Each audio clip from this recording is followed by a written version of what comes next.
Des scientifiques de l'Agence internationale de l'énergie atomique et de laboratoires internationaux ont achevé une mission visant à prélever des échantillons marins près de la centrale nucléaire accidentée de Fukushima Daiichi au Japon.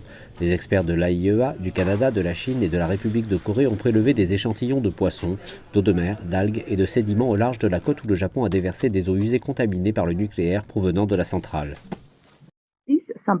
Ces échantillons seront utilisés pour collaborer à la surveillance environnementale du Japon et pour confirmer la capacité du Japon à déterminer tout changement dans le niveau de radionucléides au sein de l'environnement marin depuis le début du déversement d'eau en août.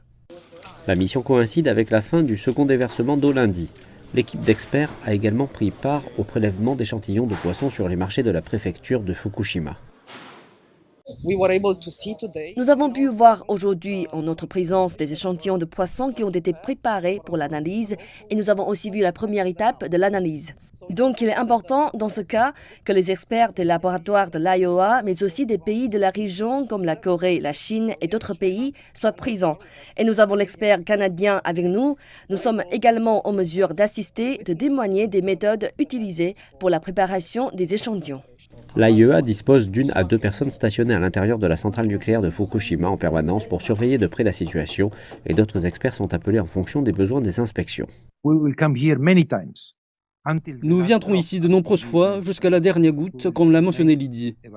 Nous ferons des évaluations constamment pour vérifier, contrôler que les normes sont conformes, que chaque activité, procédure, résultat ou sécurité soit conforme aux normes.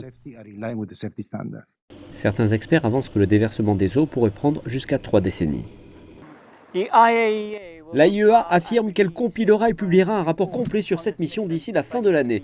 Les responsables de l'agence affirment qu'ils n'ont pas trouvé d'anomalie dans la surveillance jusqu'à présent. Mais certains habitants déclarent qu'ils continuent à s'inquiéter de l'impact possible sur l'environnement des rejets de l'eau contaminée.